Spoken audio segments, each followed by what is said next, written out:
एक मजेदार बात बताऊं दोस्तों, जब से डोनाल्ड ट्रंप ने ये टैरिफ लगाया है बाकी देशों पर और सडनली कुछ देशों पर से उन्होंने ये टैरिफ हटा दिया, मगर चाइना से उन्होंने टैरिफ नहीं हटाया। उन्हें डर था कि चाइना शायद उनको कॉम्पिटिट कर सकता है और उनसे आगे निकल सकता है, इसलिए टैरिफ लगा करके उनको रोका जाए। मगर इसका बहुत ज्यादा गलत प्रभाव पड़ रहा है। उन्हें जितना ज्यादा टैरिफ वो चाइना पर लगा रहे थे, उतना ही टैरिफ चाइना अमेरिका पर लगा दे रहा था। अब प्रभाव ये पड़ रहा है कि जो अमेरिका में जो भी लग्जरी ब्रांड्स हैं, एक्चुअल में जो उनकी प्राइस होती है वो सिर्फ उन ब्रांड की वजह से होती है, और वो जो प्रोडक्ट होते हैं वो मेनली चाइना में बनते हैं।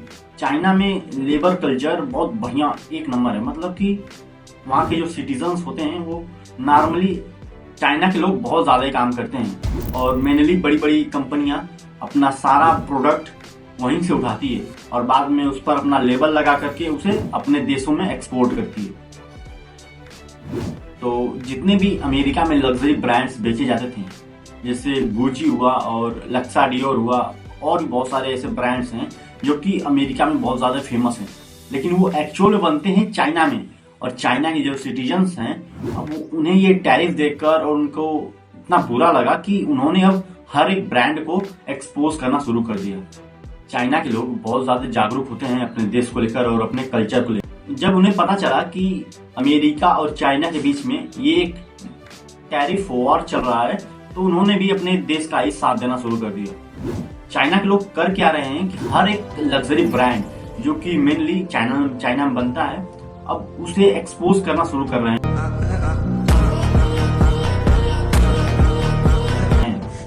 और यहाँ तक कि अपने एक्सटर्नल लिंक्स को भी शेयर कर रहे हैं कि आप यहाँ से खरीद सकते हो। जैसे कि ये एक हर्मेस का बैग था जो कि चाइना में टैक्स और जीएसटी सब कुछ लगा करके 38,000 का मिलता है, 38,000 US डॉलर का मिलता है, लेकिन उसकी एक्चुअल प्राइस होती है चाइना में सिर्फ $1,400। बताओ, इतना ज्यादा सस्ता। और वो अमेरिका में जाकर के टैक्स के साथ $38,000 में मिलता है। तो चाइना वाले भी देखो, पहली बात तो चाइना में टिकटॉक का कल्चर है, और ये टिकटॉक यूएस में भी चलता है, अमेरिका में भी चलता है। इसलिए जो चाइना वाले हैं वो अपने जो टिकटॉक लिंक्स हैं उसके नीचे वो साइट्स के लिंक लगा दे रहे हैं। और ये आप इमेजिन नहीं कर सकते कि हर एक रील्स पर, हर एक शॉर्ट्स पर मिलियंस में व्यूज जा रहे हैं, 20-20 मिलियन, 30-30 मिलियन ऐसे व्यूज जा रहे हैं। अगर ये थोड़ा भी इम्पैक्ट करता है अमेरिका के ऊपर, तो अमेरिका बहुत ज्यादा प्रॉब्लम में पड़ जाएगा। और यहाँ तक कि अमेरिका से भी ऐसे बहुत से वीडियोस वायरल हो रहे हैं, जहां पर एक लेडी को मैंने देखा था जो कि एक कैप पहनी थी जिस पर मर्चेंट नेवी करके अमेरिका का लोगो लगा हुआ था, ठीक है, लेकिन उसके बैक साइड में और उसके अंदर साइड में मेड इन चाइना लिखा था। मतलब, और वो जो कैप था वो अमेरिका में $10 का मिल रहा था, लेकिन उसकी एक्चुअल प्राइस थी $1, और वो भी मिलता कहाँ है, बना कहाँ था, वो चाइना में। इसलिए जितने भी प्रोडक्ट्स बन रहे हैं वो मेनली चाइना में बन रहे हैं। और ये जो डोनाल्ड ट्रंप का जो ये कदम था वो उनके लिए भी बहुत खतरनाक हो रहा है, और वहाँ के सिटीजन्स के लिए भी बहुत ज्यादा खतरनाक है। और वहाँ के सिटीजन्स जो ये टिकटॉक के नीचे लिंक्स लगे हैं, जो भी लग्जरी ब्रांड्स हैं, उनको वहां से ऑर्डर करना भी शुरू कर दिया है, जिसके कारण बहुत सी कंपनियों के शेयर्स अब घट चुके हैं।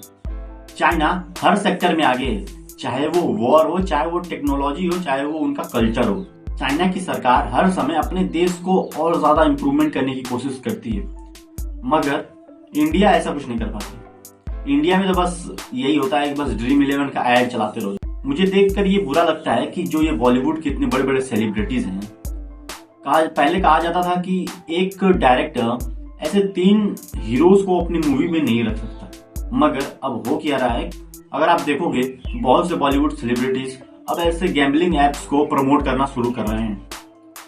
सिर्फ इंडिया में यही चल रहा है और कुछ नहीं हो रहा है। इंडिया में तो जब देखो तब यही ऐड चलता रहता है कि आजा मेरे सर्कल में आजा, आजा मेरे सर्कल में आजा। अब हमारे न्यूज एंकर्स ये बोल रहे हैं कि चाइना बहुत ज्यादा प्रॉब्लम में चल रहा है, इसलिए वो अब इंडिया से हेल्प मांग रहा है।